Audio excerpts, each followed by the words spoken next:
오늘 우리에게 주신 하나님 말씀은 신약성경 베드로전서 1장 1절과 2절 말씀입니다. 이제 얼마 남지 않은 한 해를 우리가 주님 앞에 또 돌아보면서 또 우리에게 허락하시를 새롭게 오는 한 해를 바라보면서 우리가 믿음을 더 굳건히 하고 믿음으로 승리하는 우리가 되어야 될 줄 믿습니다. 한 해가 가고 새로운 한 해가 온다는 것은 그만큼 주님이 오실 날이 가까워진다는 말씀입니다. 우리가 늘 성탄절 주님에게 가장 귀한 선물을 드린다고 기도하고 준비하는 것처럼 예수님께서 이 땅에 오셔서 그토록 원하시고 또 우리에게 당부하신 대로 한 영혼을 구원하기 위해서 예수 그리스도 앞에 전도의 결실을 맺는 우리 모두가 되시길 주님의 이름으로 축원합니다. 우리가 살아가는 이 땅의 삶을 본문 말씀에 나그네의 삶에 비유해서 말씀합니다.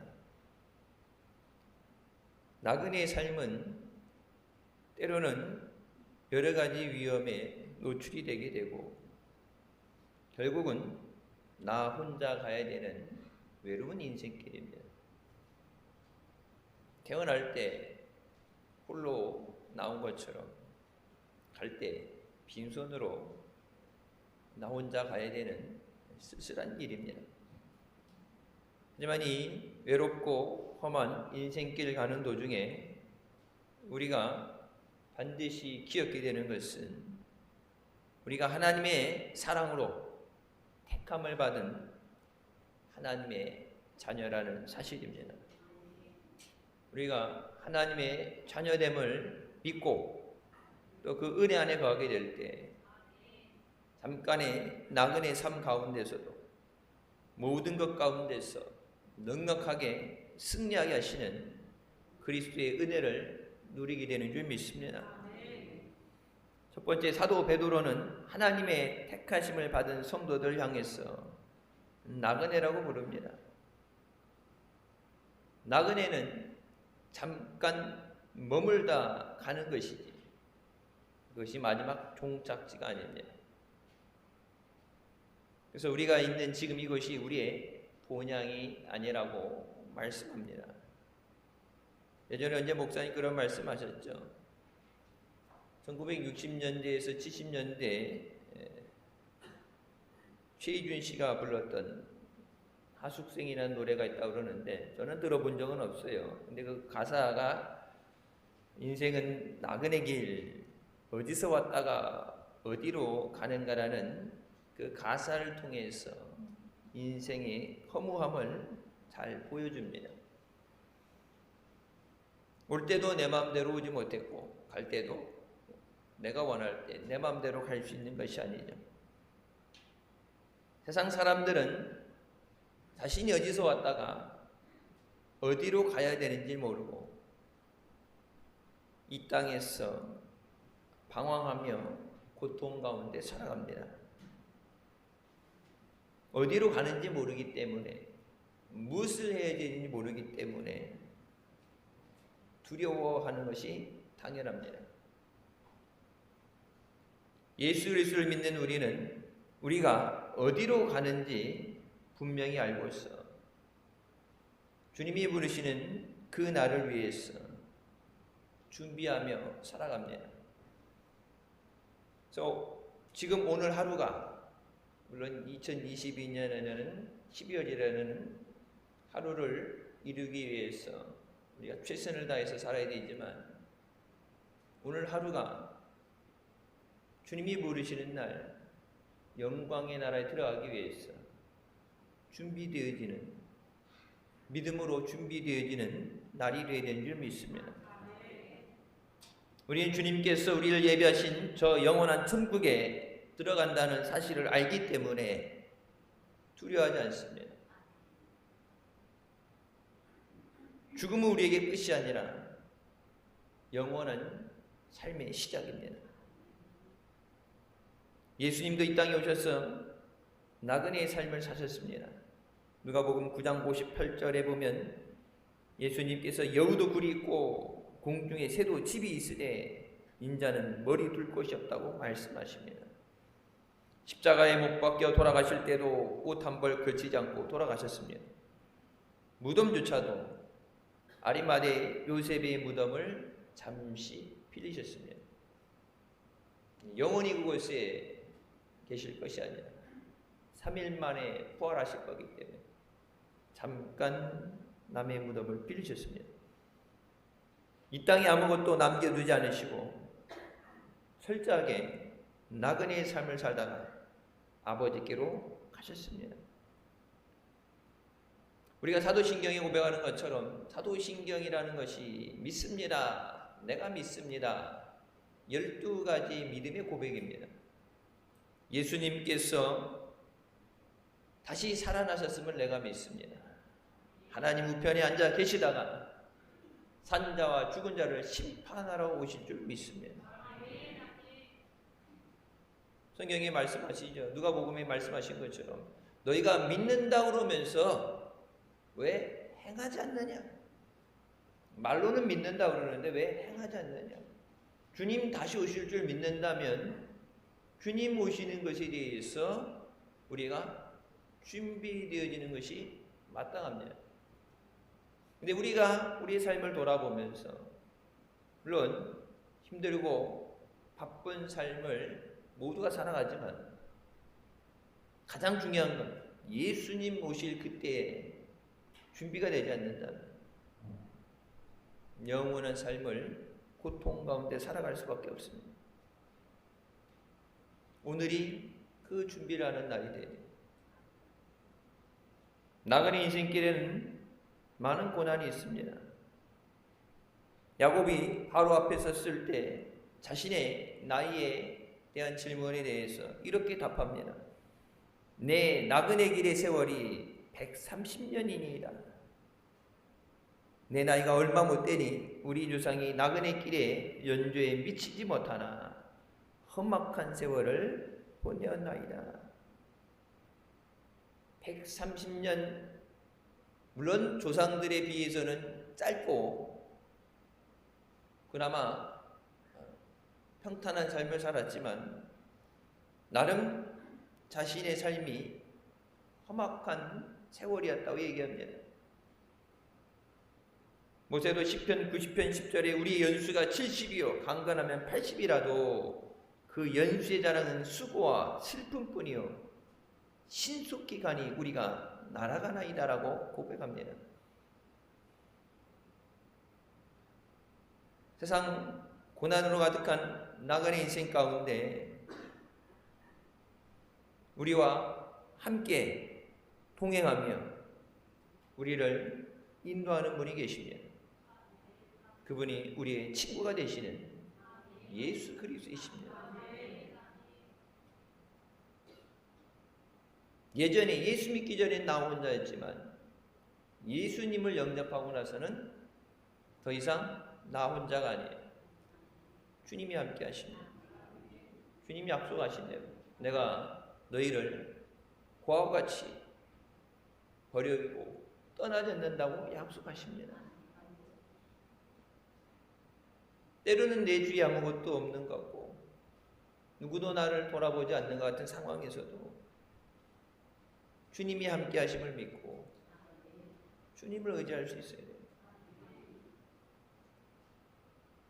때로는 주변에 여러분 사람들이 많고 내가 가진 것이 많고 내가 할 수 있을 때는 여러분 당연히 기도 안 하죠. 주님한테 도와달라는 얘기 아니에요. 바쁘신데 내가 할 수 있는데 내 주위에 아무도 도울 사람이 없고 한계라는 상황에 부딪히게 되면 주님을 바라보게 됩니다. 그리고 주님께서 응답해 주실 때까지 몸부림치며 기도하게 됩니다. 그래서 다윗이 고백했던 것처럼 때로는 고난이 내게 은혜가 돼요. 물론 돕는 사람을 통해서 그런 환경을 통해서 하나님의 은혜도 베풀어 주시지만 가장 큰 은혜는 하나님이 함께 하시는 은혜예요.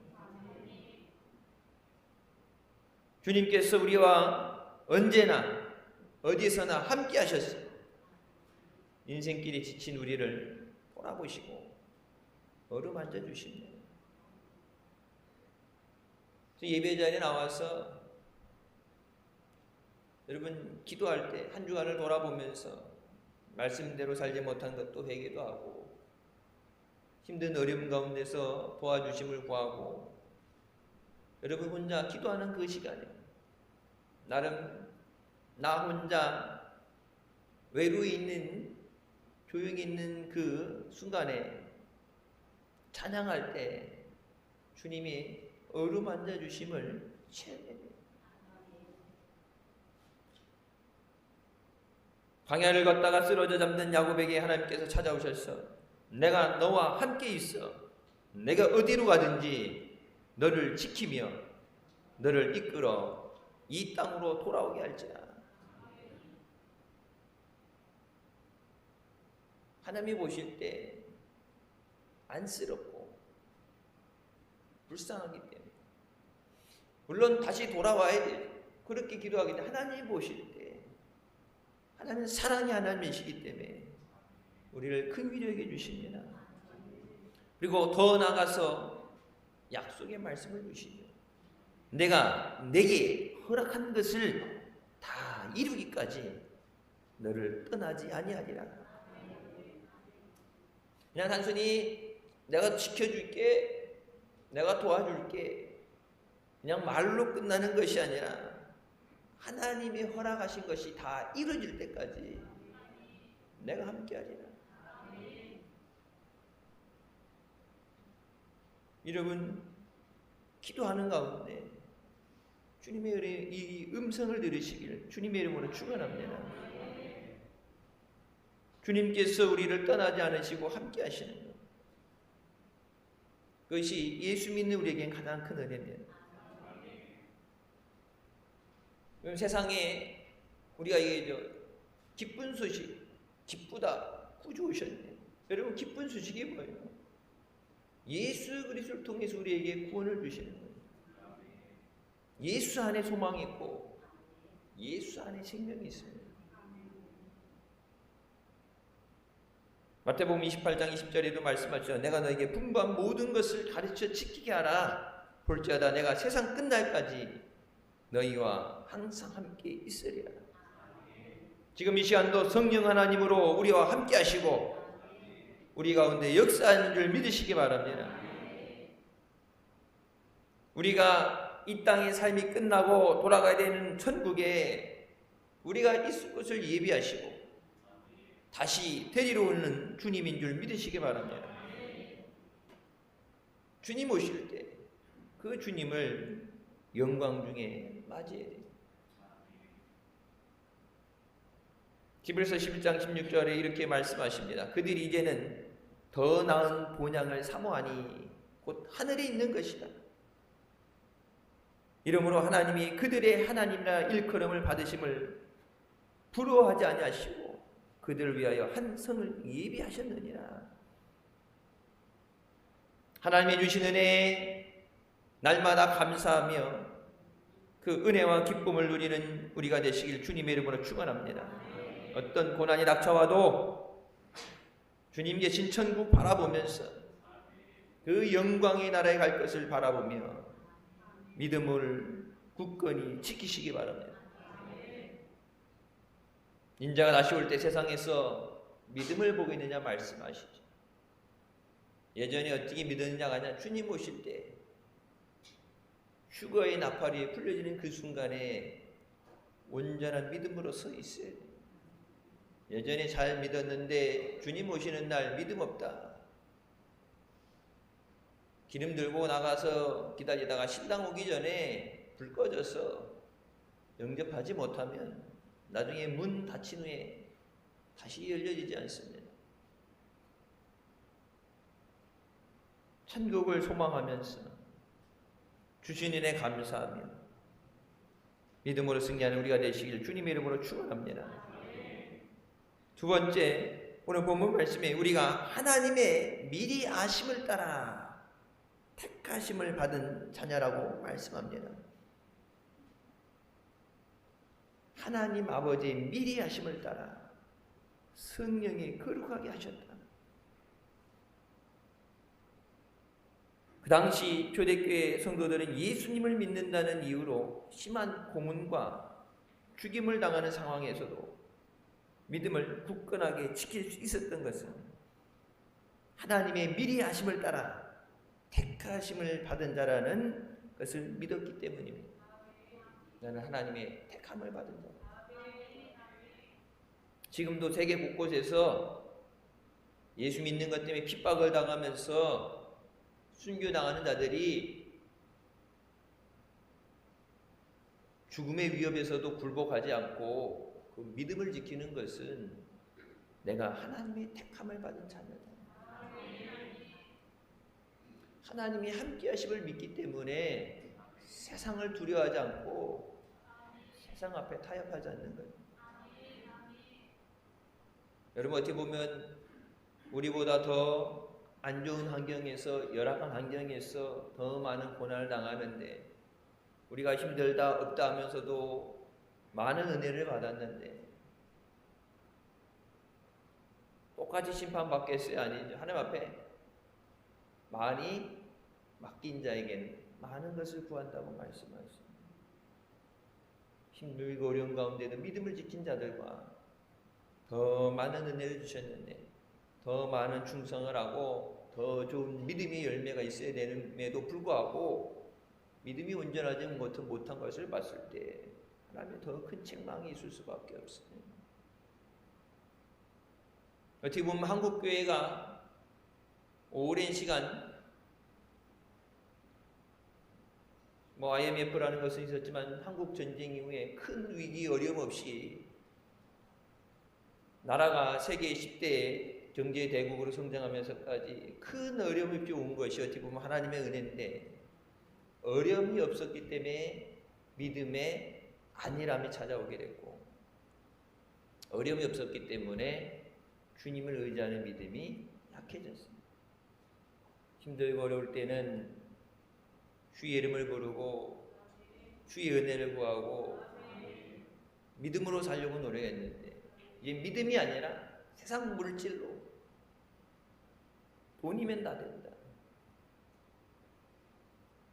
그래서 세상적으로 살아가다 보니까 생활은 부유해지고 풍요로움을 누리지만 믿음에 의해서 가난한 자가 됩니다. 여러분 라오스라든지 이런 곳에 핍박당하는 사람들, 에티오피아도 그렇고 그들은 생활적으로는 가난하고 열악하지만 믿음에 있어서는 우리보다 더 부유한 사람인 줄 믿습니다. 우리가 진짜 지금 이 자리에 있는 것도 하나님의 택하심이 있었기 때문입니다. 우리가 주님을 택한 것이 아니라 주님께서 우리를 택하여 부르셨다고 말씀합니다. 내가 믿음이 좋아서 은혜로운 사람이라가 아니라 주님이 나를 택하고 부르신 겁니다. 주님이 택하시지 않았다면 이 자리에 올 수 없죠. 그래서 분명히 말씀하시죠. 아버지께서 내게 보내지 않은 자는 내게 올 수가 없다. 택함을 받았기 때문에 은혜의 자리에 구원의 자리에 인도하여 주신 줄 믿습니다. 그래서 나를 택하여 주신 그 은혜에 감사하면서 모든 어려움을 넉넉히 이겨야 되는 줄 믿습니다. 택한 것으로 끝난 게 아니라 우리를 성령으로 거룩하게 하셨다고 말씀합니다. 거룩하다는 것은 구별되었다는 뜻이에요. 죄와 세상에서 구별된 사람이다. 베드로전서 2장 9절에 너희는 택하신 족속이요 왕같은 제사장이요 거룩한 나라요 그의 소유된 백성이라고 말씀하십니다. 하나님을 위해서 거룩하게 구별된 사람이다. 하나님의 자녀답게 거룩한 삶을 살아야 된다. 베드로전서 1장 15절에 이렇게 말씀하시죠. 오직 너희를 부르신 거룩한 이처럼 너희도 모든 행실에 거룩한 자가 되라. 하나님이 거룩하시니 너희도 거룩하라 말씀하셨습니다. 단순히 이 초보적인 단계, 형식적인 단계, 율법을 지키는 단계가 아니라 거룩해져라. 그래서 거룩하라는 것은 be holy, 어떤 행위, 어떤 하나를 해서 거룩함이 아니라 존재 자체가 거룩함이 되어지는 거예요. 근데 그건 우리가 당연히 못하죠. 우린 죄인이기 때문에, 약하기 때문에 우리가 못해요. 그래서 우리를 거룩하게 하시는 것이 성령 하나님의 역사하십니다. 나의 마음을 주장하시고 죄를 꾸짖어 깨닫게 하시고 회개하게 하시고 말씀 앞에 끼어지게 하시고 말씀을 의지하게 하시고, 그래서 마지막 때 우리가 믿음을 온전히 지키기 위해서 성령으로 충만함을 받아야 될 줄 믿습니다. 우리가 거룩한 삶을 살아가게 될 때 우리의 가정이 변화되게 되고 사회가 변화되고 세상이 변화됩니다. 여러분, 세상 바꾸는 건 좋은 법을 만들고 돈을 많이 투자한다고 해서 변화되는 게 아니에요. 교도소 많이 진다고 죄 짓는 사람이 없어지는 거 아니에요. 어젠가 그 서울에 있었죠. 오후 5시 초등학교 학생이 학교 끝나고 집으로 가는데 그 시간에 벌써 술에 만취해가지고 음주운전하면서 아이를 쳐서 3학년짜리 아이가 그 자리에서 사망했어요. 민식이법이니 뭐니 학교 앞에 워낙 사고가 많이 하니까 법을 많이 만들고 엄해졌죠. 무기징역이니 뭐니 저기에도 법을 만든다고 해서 죄를 안 짓는 게 아니에요. 사람이 변해야 돼요. 근데 사람을 변화시키시는 것은 성령의 역사입니다. 예수 믿는 우리가 먼저 변화돼요. 내가 변화되면 어떻게 해요? 내가 속해 있는 가정이 변화가 되겠죠. 예수 믿는 사람들이 많이 모일수록 그 지역이 변화되겠죠. 그래서 미국에서도 아주사 부흥 운동이 일어나게 됐을 때, 성령의 강한 운동이 일어나게 됐을 때 그 성령의 기름 부으심이 있던 지역은 시키지도 않았는데 술이 끊어지게 되고 살인이 없어지게 되고 도박이 끊어지게 되고 교도소가 텅텅 비게 되고. 법이 아니에요. 예수 믿는 사람은 믿지 않는 사람과 가치관이 달라야 돼요. 땅에 있는 것에 만족하는 것이 아니라 그것을 뛰어넘어 영원한 천국을 바라보면서 예수님을 닮아가는 성품을 가져야 됩니다. 게리 토마스가 자신의 책 거룩이 능력이다 해서 이렇게 말합니다. 거룩이란 하지 않아야 할 일들의 목록을 만드는 것이 아니라 넘치도록 쏟아지는 성령의 물벼락에 흠뻑 잠겨서 열정적으로 그리스도를 닮아가는 일이다. 이 자리에서 또 온라인으로 예배드리시는 우리 모두 예수님을 닮아가는 삶을 사시기를 주님의 이름으로 축원합니다. 예수님을 닮아가요. 크리스찬은 이름 자체가 뭐예요? 그리스도의 사람, 그리스도의 제자, 그리스도를 닮아가는 사람이에요. 말로는 크리스찬이라고 그러면서 예수님을 닮아가지 않는다면 마귀를 닮아가면 안 돼요. 주님을 닮아가야 돼요. 주님이 기도하셨던 것처럼 기도하고, 주님이 사랑하셨던 것처럼 사랑하고, 주님이 하나님 아버지의 말씀에 순종하셨던 것처럼 순종하는 우리의 삶이 될 때 우리를 통해서 거룩한 하나님의 영광을 나타내고 세상을 변화시켜 나가는 줄 믿습니다. 세 번째, 하나님의 크신 사랑으로 택하심과 거룩하심을 입은 우리는 우리 구세주 되시는 예수 그리스도와 올바른 관계를 맺고 살아야 합니다. 베드로전서 1장 2절 순종함과 예수 그리스도의 피 뿌림을 얻기 위하여 택하심을 받은 자들이라고 말씀하죠. 하나님이 택하시고 성령으로 거룩하게 하신 것이 그 사건으로 끝나는 게 아니라 이것을 위해서 택하시고 거룩하게 하셨다. 이것이 뭐예요? 순종하게 하시고 예수 그리스도에게 순종하게 하시기 위해서 우리를 택하시고 성령으로 거룩하게 하셨다. 예수 그리스도의 피로 뿌림을 받기 위해서 우리를 택하시고 성령으로 거룩하게 하셨다. 우리가 예수 그리스도에게 순종하는 삶을 사시기를 주님의 이름으로 축원합니다. 예수님에게 순종한다는 그 뜻은 뭐예요? 하나님 말씀에 하나님 뜻에 순종하는 삶입니다. 예수님께서 죽기까지 순종하신 것처럼 하나님 말씀에 아멘 순종하겠습니다.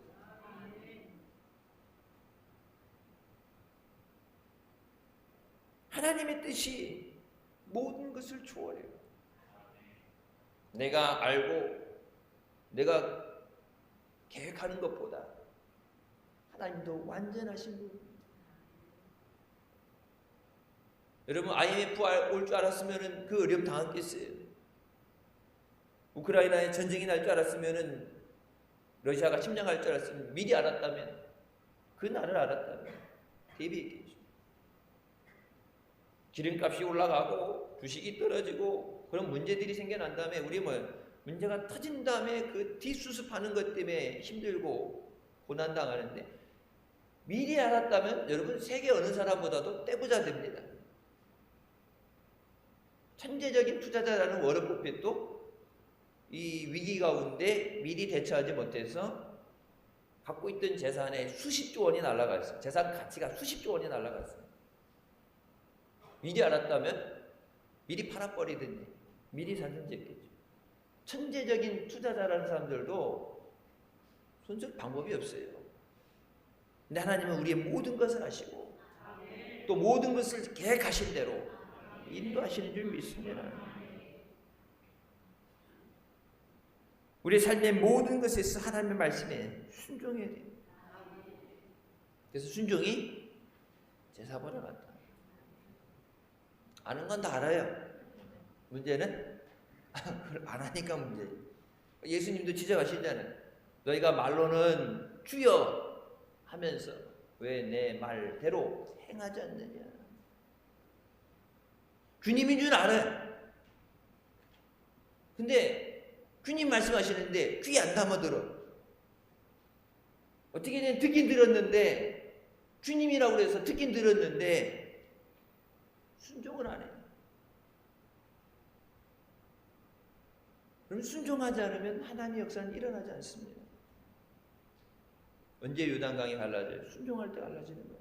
언제 여리고가 무너집니까? 순종할 때 갈라지는 거예요. 갈라놓고 가라가 아니라 하나님이 돌아라!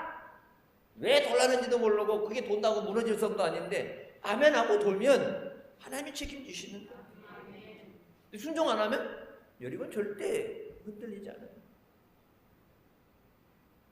여러분 베드로가 날이 새도록 밤새도록 고기를 잡아도 물고기 한 마리 못 건졌습니다. 그때 예수님께서 깊은 곳에 그물을 내리라 할 때 말씀을 의지하여 내가 그물을 내리리이다.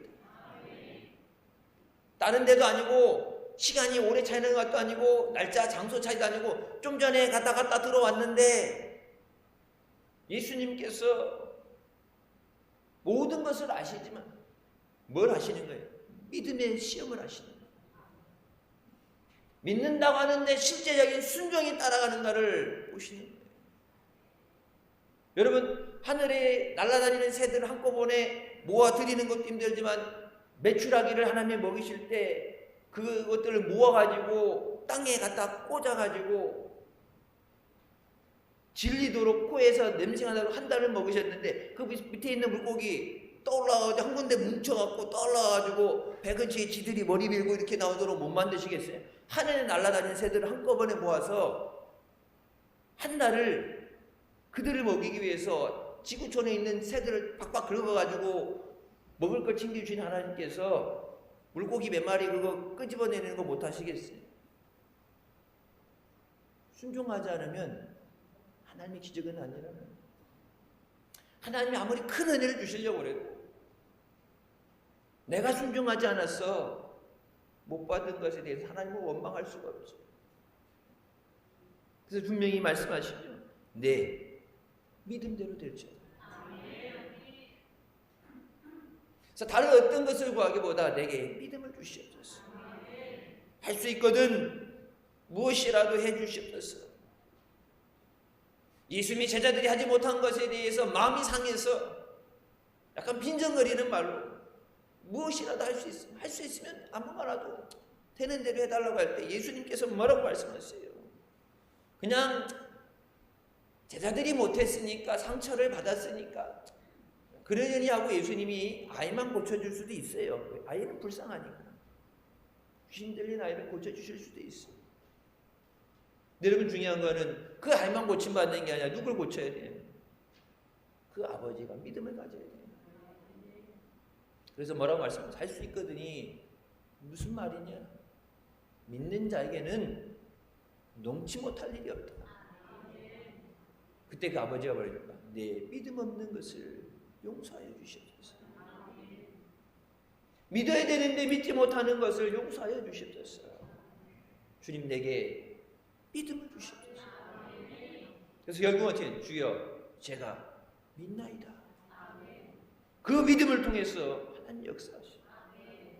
하나님, 내 믿음 없는 건 용서해 주시오. 제가 믿습니다.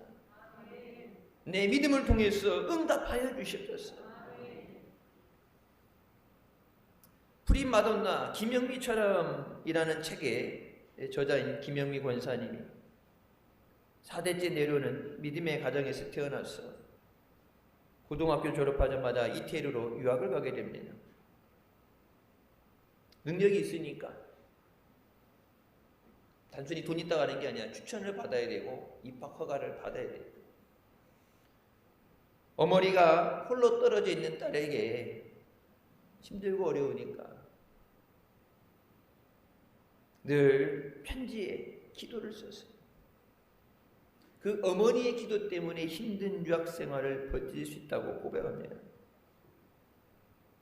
그 편지 맨 마지막에 항상 그렇게 이렇게 써 있어요.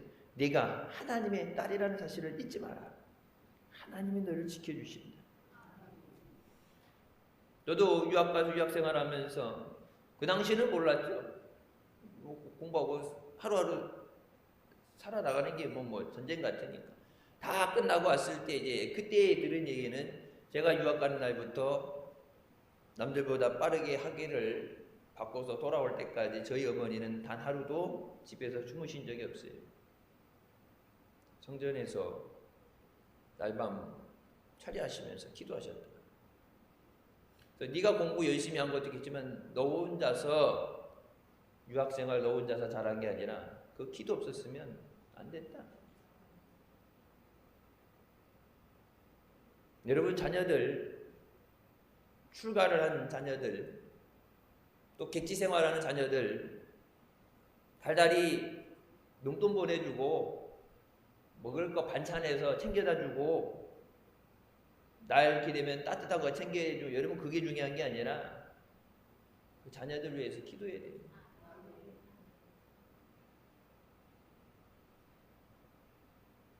초등학교 3학년 아이가 어디보다도 안전되는 학교 나와서 건널목 건너가야 되는데 대낮부터 술 먹고 음주운전하는, 여러분 그날 그런 어려움 당할 줄 알았다면 학교 안 가자 하루 일석하더라도 사는 게 더 중요한 거예요. 많이 낳는 것도 아니고 하나씩 낳아서 기르는 이 시대에 금쪽 같은 내 자식 하루 회사를 안 가더라도 등교할 때 학교할 때 옆에서 챙겨줬으라면 그 어려움 안 당했는데 언제 어디서 어떤 어려움을 당할지 몰라요. 마귀 사탄이 믿는 자들 낙심하게 하기 위해서, 믿음을 흔들기 위해서 때로는 환난을 가져오기도 하고, 세상이 워낙 악하니까 그렇게 법을 지키지 않는 악한 사람들 때문에 악한 일들이 일어나요. 유학을 가게 되면 여러분 가장 많은 게 힘들고 어려우니까 이제 술이라는 건, 술의 유혹이 있고 또 도박 유혹이 있죠. 대학생 애들 기숙사 들어가서 있는 애들 이렇게 치고서 마약에 손댔다가 망하는 애들 많아요. 전 세계에서 몰려드는 머리 좋은 애들끼리 경쟁해야 되는데 옛날 고등학교 나 혼자 다닐 때 맨날 1등 하다가 딱 갔는데 대학 갔는데 1등에서 밀리면은 좌절감이 오게 되고 멘탈이 깨져요. 멘탈이 붕괴된다 그러잖아요. 비라는 걸 맞아본 적이 없던 애들이 비를 맞는 순간 정신이 나가요. 그래서 정신 이상이 오게 되고 이걸 견디지 못해서 자기 총을 갖다가 자기 머리를 자살하는 애들도 있어요. 동양이기 때문에 아시아애라고 차별하고 저도 학교 다닐 때 보면 애들이 이렇게 툭 치고 학교 책 펴놨는데 책 갖다가 어디다 숨겨놓고 툭 치고 이렇게 해갖고 설교 시간에 얘기하긴 그렇지만 한 놈 잡았죠.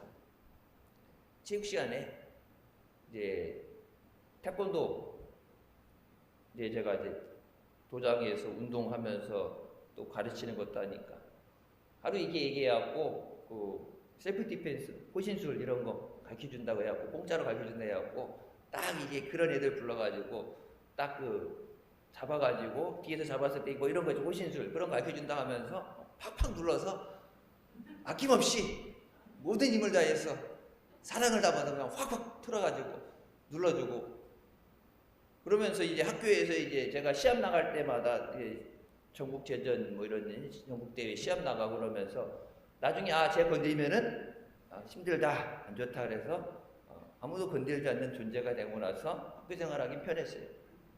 그 전에는 이제 말 못하죠. 말 못하는데 앞에서 너 바보지 그래도 가만히 쳐다보고 있고 잘못하면 예스하게 되면 이제 전교의 바보라고 소문이 나죠. 말 못 알아듣죠. 이태리 같은 데는 또 이태리어 성악을 하면 말 못하죠. 발음이 하는데 발음이 부정확하다 그러면은 옆에 와서 막 이상한 발음하는 걸로 놀리고 이렇게 그러다가 이렇게 툭 치게 되면은 가만히 있었는데 때렸다고 억울하게 뒤집어 씌워서 학교에서 퇴학당해요.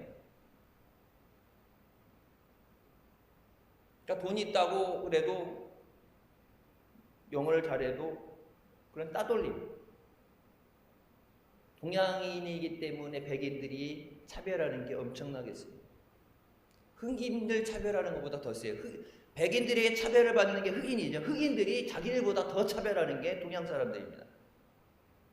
자기네는 그나마 종으로 팔려왔어도 예전에 와서 터줏대감 예전부터 와 있는데 니들이 최근에 굴러 들어온 돌이라고 더 차별해요. 여러분 그 어려움 가운데 너무 힘든데 어머니의 기도로 견디고 버티고다가 그래서 기도하는 어머니 밑에 있는 자식은 망하지 않는다 그래요. 여러분 자식이 망하느냐 성공하느냐는 부모의 기도에 달려있는 거예요. 세상이 안 좋고 뭐 시기가 안 좋은 게 아니라 내가 기도하면 하나님이 내 자식 책임져 주시는 거고 기도 안 하면은 내가 기도 안 하는데 누가 책임져 주겠어. 근데 자기를 위해서 늘 기도하고 그렇게 해준 어머니가 갑자기 돌아가시게 됐어요. 그때 우울증이 옵니다. 객지에 나가서 생활하는 사람들, 유학도 그렇고 객지 생활하는 사람들이 상대적으로 외로움을 더 느끼고 힘들 때 잘 무너져요. 갑자기 우울증이 왔어요. 죽고 싶은 마음이 들어요. 근데 하루는 죽을 때 죽더라도 하나님께 한번 기도해보고 죽자. 하나님 살려주세요가 아니라 기도 한번 해보고 죽자. 먼저 미국에서 목사님 말씀하실 때 LA 부흥하실 때 뒤에 이제 한 사람이 와서 앉아 있는데 딱 보니까 이상해서 나중에 끝나고 물어봤는데 유학 생활하다가 학위를 받고 돌아가야 되는데 실패해서 박사학위를 못 땄는데 돌아갈 시간은 됐는데 이대 나와가지고 대학원 나왔고 당연히 학위 받는 거 쉬울 줄 알았는데 여러분 그렇게 쉽지 않아요. 그래서 가족들한테 미안하고 쪽팔려서 못 가겠다. 차라리 죽어버리자. 그래서 죽기 전에 마지막 예배 드리자고 들어왔다가 이제 그때 목사님 부흥하실 때 만나게 되고 말씀 가운데 이제 은혜 받고 그래서 살게 되죠. 여러분 그것도 하나님의 인도하심이에요. 하나님 앞에 기도 한번 해보고 죽자. 그때 그 기도를 통해서 하나님의 만나를 체험을 하게 됩니다. 여러분 아까 뭐라 그랬어요? 4대째 모태신앙이에요. 모태신앙이 몇 년 되냐, 교회 몇 년 다니냐가 아니라 하나님 만나는 체험이 있어야 돼요. 하나님이 나와 함께 하심을 얻는다면 힘들고 어려운 가운데도 좌절하고 생명을 포기하지 않는데, 성경에 있는 하나님이 아니라 나와 함께 하시는 하나님이 돼야 돼. 다윗의 하나님이 아니라 내 하나님이 돼야 돼. 내 하나님. 그때 그 하나님을 체험하는 그 순간 되고 나서 우울증으로 인해서 먹던 모든 약을 버리고 죽을 생각을 하던 그가 하나님을 찬양하면서 다시 믿음 안에 살 소망을 갖게 됩니다. 하나님이 내가 너와 함께 하리라는 그 약속의 말씀을 붙잡고 모든 그 생활을 마치고 우리나라 와서 나는 프린 마돈나 중에 나름 성공했다 되는데, 그렇게 마지막에 고백하죠. 이 세상의 프린 마돈나가 아니라 하나님의 뜻을 이루는 하나님 나라의 프린 마돈나가 되고 싶습니다. 노래 잘하는 사람들이 찾아주는 듣기 좋아하는 게 아니라 하나님의 나라를 전하는 그런 사람이 되고 싶습니다. 우리가 날마다 예수 그리스도의 보혈의 능력을 의지해야 되는 줄 믿습니다. 예수님의 보혈에 죄 사함의 능력이 있습니다. 예수님이 왜 이 땅에 오셨어요? 성탄절 왜 이 땅에 오셨어? 하늘의 영광을 버리시고 낮고 낮은 인간의 몸을 가지시고, 여러분 사람도 가지 않는 누울 곳이 없어서 빈 말구에 태어나시면서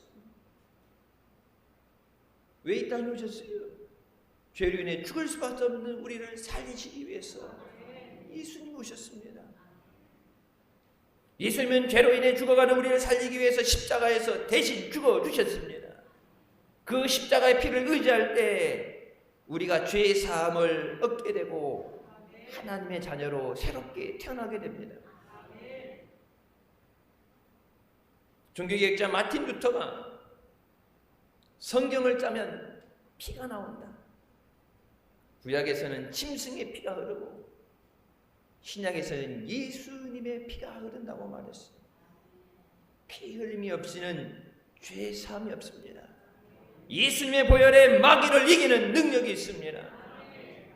그래서 여러분 힘들 때, 시험 당할 때, 고난 당할 때 뭐라고 그래요? 보혈 찬송 부르라고 그래요.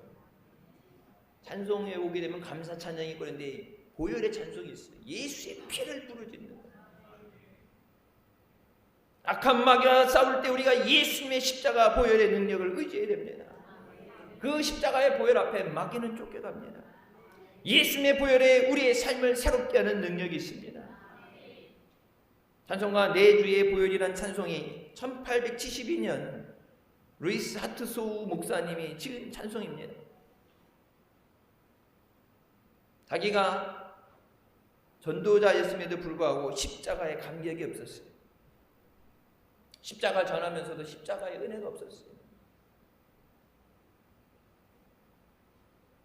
어느 날 자기가 전도 집회를 하다가 십자가의 은혜를 체험하게 됩니다. 십자가 없이 살아온 죄를 회개하면서 십자가 보혈의 감격을 이렇게 읊습니다. 갈보리에서 흐르는 고귀한 보혈로 죄를 씻으라는 주님의 음성을 듣습니다. 그래서 나약하고 추하지만 주께서 내게 힘을 주시고 내 추함을 씻어서 흠없고 순전하게 하시니, 이 가사를 지었던 시가 나중에 곡이 돼서 내 주의 보혈이라는 찬송이 됐어요. 한번 주일 하시지만 한번 찬양 같이 불러보시겠습니다.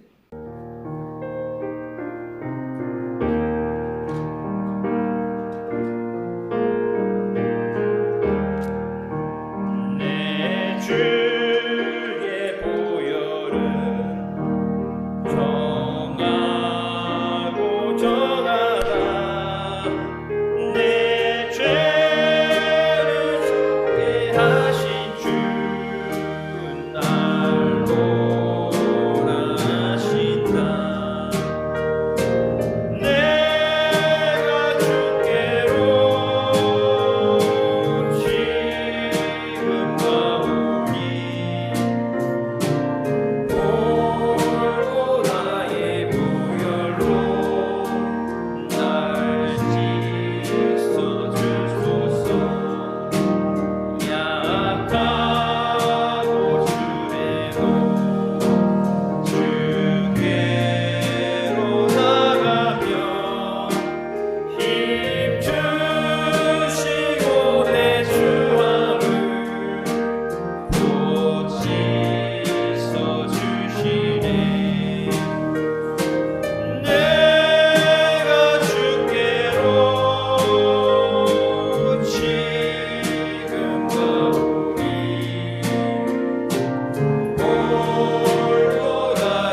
아멘. 날마다 예수 그리스도의 보혈을 의지함으로 새 힘을 얻으시길 주님의 이름으로 축원합니다.